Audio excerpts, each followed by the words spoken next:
What's going on, everybody? Welcome to another video. Hope you're all doing amazing. Yes, I did shut down my course, Next Generation E-Commerce, for good. It is not coming back, but now is better than ever because I will now be focusing more on my one-on-one clients as well as my Next Gen Ninjas, which is my program basically where I take 10 people on every single month, work one-on-one, and excel their business within a 4-week period. So if you want to become a part of that, or even just check out the testimonials and see what it's all about, I'll leave a link in the description because I am looking for 6 more people for the October round.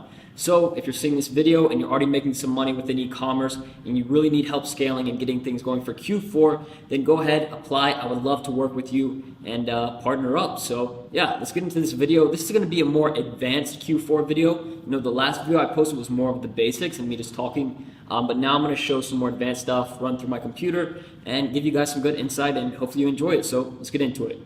So now that we're here, let's go ahead and just run through this basic Q4 checklist that I think anybody within the e-commerce space needs to know about. You know, the first one is just preparing your processors. Now, how do you prepare your processors?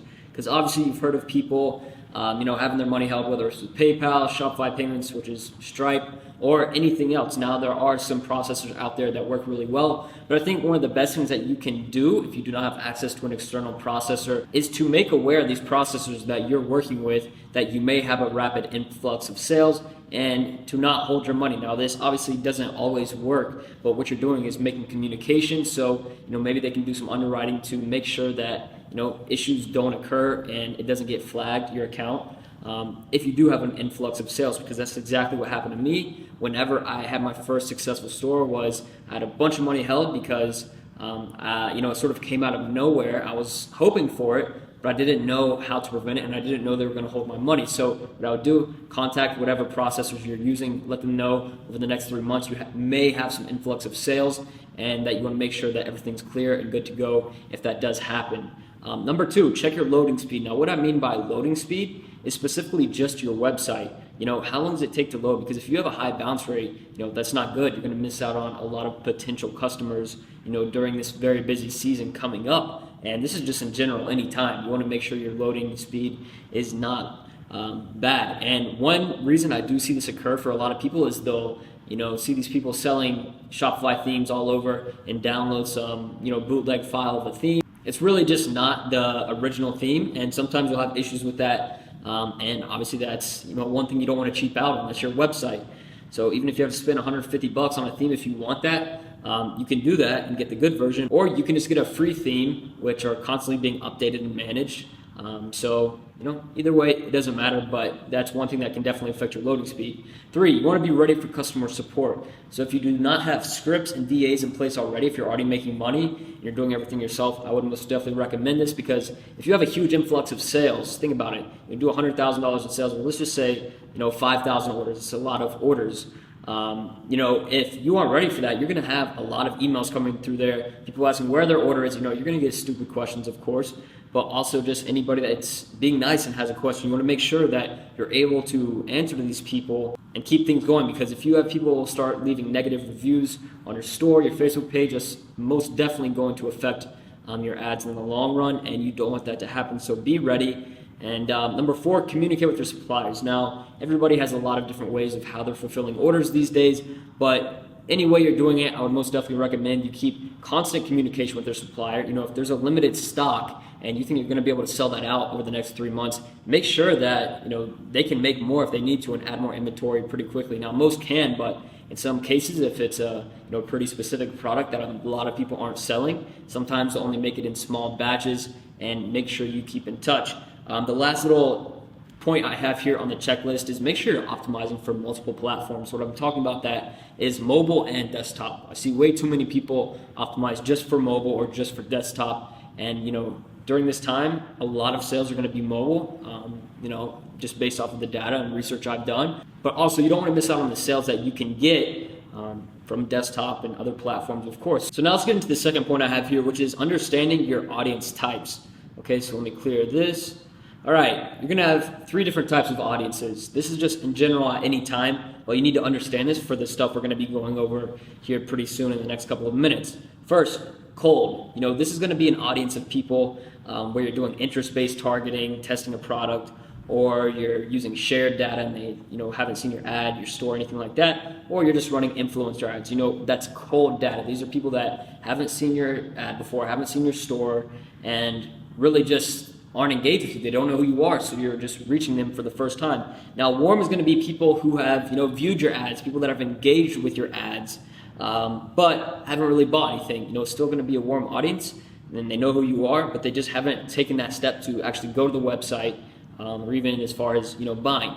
And the hot audience is going to be people that have actually visited the store but not bought anything, so just a straight retargeting audience. Now, the second point I want to go over, so you understand for the next things, are knowing your revenue sources. All right, you're going to have two types, obviously, your front end and your back end. A lot of people don't utilize all of these, especially the back end, and you're missing out on a lot of money if you aren't. Let me just tell you that right off the bat. So front end, obviously, is going to be direct paid traffic, influencers, Facebook ads, Google ads, whatever it is, and then upsells and downsells. And then the back end is going to be SMS marketing, email marketing, and messenger. And most of the time, with people that I've worked with in the past, we've recovered up to 30% in sales revenue just using those three different back-end marketing types. So what we're using SMS and email and messenger for, most of the time we're not using messenger. We've now been using SMS a lot more because the open rates are even higher.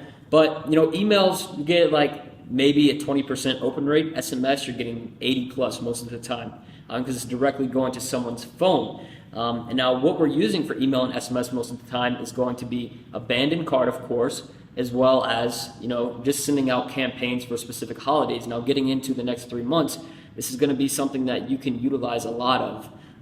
And direct paid traffic and upsells and downsells, obviously you can make a lot of money, increase your average order value, and do that. But if you're not profitable and you're struggling, or obviously if you just want to make more money, use SMS, email, and messenger. Make sure you're collecting people's phone numbers in your checkout. I've known people that don't. I don't know why. Make sure you do that. You can send them tracking info, all that good stuff. And email, of course, sending out campaigns, abandoned, tracking, all that good stuff. And for SMS, I'll probably recommend for you to use SMS Bump if you're using Shopify. It's in the App Store. Really good app that you can utilize a lot of. And this is something we do really detailed with my ninjas for my one-on-one accelerator and my clients, just to make sure they're maximizing everything that they can get out of this. Now, I know a lot of people that know about SMS and email, maybe even you, but they don't actually utilize it, or even the upsells and downsells. So make sure you have this stuff set up. Even when you're testing a product, you want to make sure you're getting the most out of it, and not just aiming for the direct paid traffic, because most people aren't profitable with direct paid traffic, and they don't know how to utilize the back end side of things and all the traffic that they're actually getting. So now let's actually get into the timing, and then we're going to get into Facebook and influencer techniques, and then you can go back to your day and hopefully setting up some of these things. So when I'm talking about planning your timing, most sellers that I've seen in the past are going to spread these holidays, as sales on their websites for up to 10 days, some even further. But there's a lot of holidays coming up. You need to know the dates and make sure you're planning for what's coming up. And what I would recommend is for you really to just keep your store in tune to the nearest upcoming holiday. And what I mean by that is, if Halloween's coming up, have your banners as Halloween sale. And if you're using timers, set them to be timed down to the day of Halloween when the sale ends. You do this for Black Friday, Cyber Monday, Christmas. There's a couple other smaller ones in between, but still, there's a lot to utilize. And if you aren't using that as a selling point on your website and just saying, 30% off sale, it's not going to be as personal to these people and get them to convert as well as you could have been doing. So now let's get into Facebook ad techniques, and then we'll get into the influencer side of things. So a couple of specific techniques I would most definitely recommend for you if you're using Facebook ads during this Q4 season is to cycle through multiple creatives before you're scaling. So if you're testing a product, or you're still just sitting on cold targeting, looking for some consistency, cycle through multiple creatives. And when I'm talking about this, if your product has multiple use videos. If it doesn't, try images. Obviously, you can cycle in between, but try different videos, try different variations, different pictures.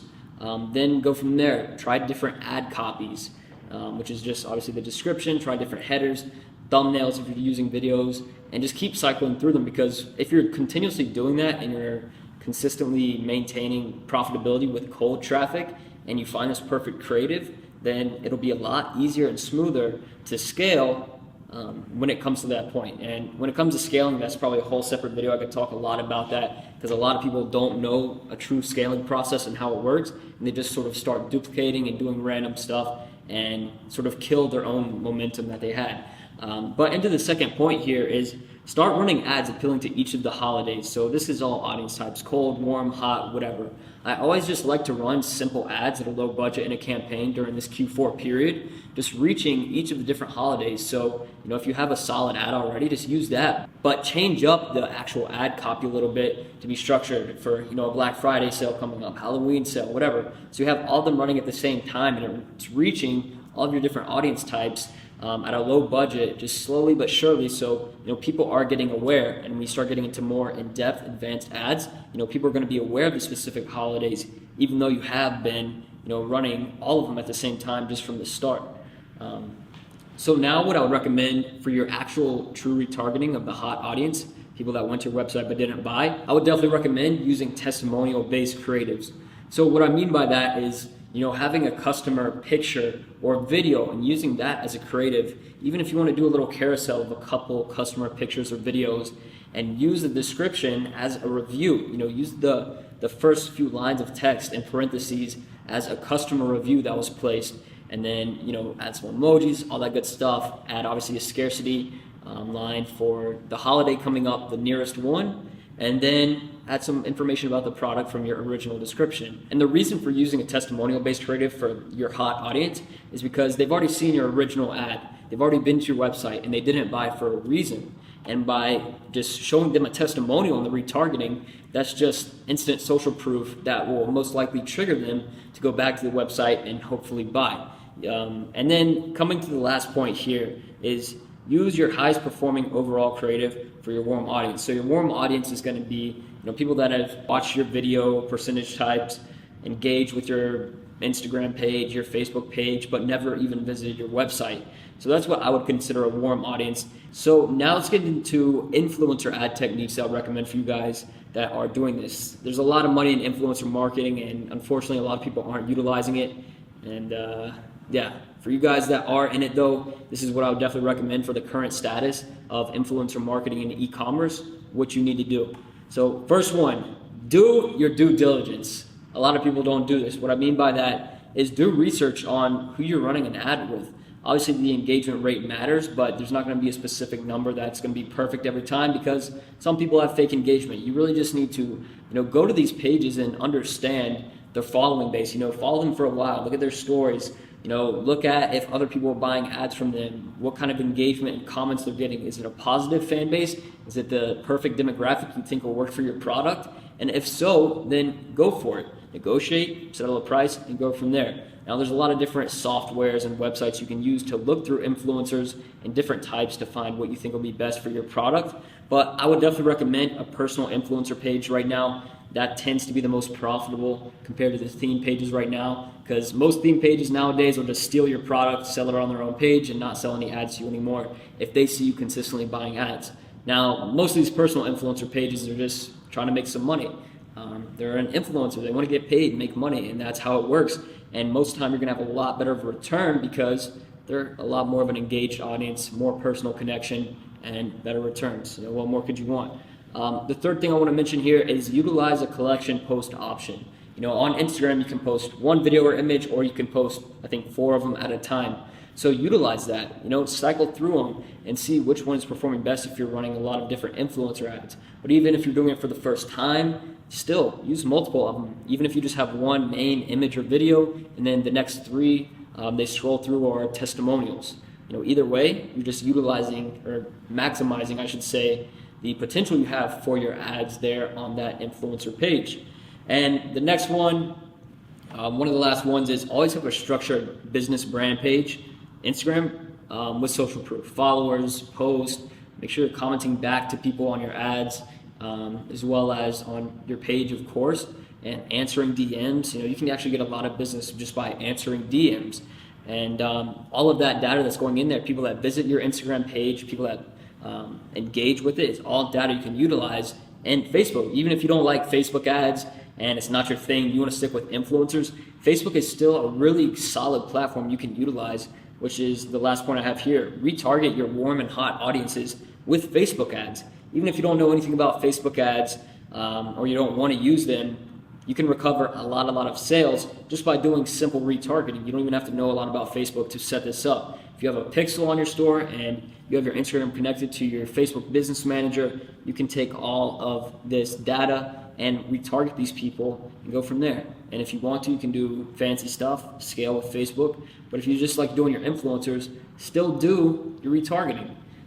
Because you can make audiences of people that sent you a message and didn't buy, people that engaged and didn't buy, people that visited your profile but didn't go to the website, all that good stuff. Just have a couple of call to actions on your influencer ad. You gotta fly in here, tagging your Instagram page so you can utilize that. So that's all I have here for this video, guys. Hopefully you enjoyed it. I hope a lot of you guys take action on this information, look more in depth into it, and actually set some things up and make a lot of money during this season. So again, if you are already making some money and you want to partner with me for Q4 and work with my Next Gen Ninjas, which is my top students, then go ahead, go to the link below, apply, and if it works out, I'll be in touch and we'll go from there. So again, guys, if you liked this video or enjoyed it, learned something, make sure to leave a like, comment, and subscribe. Peace.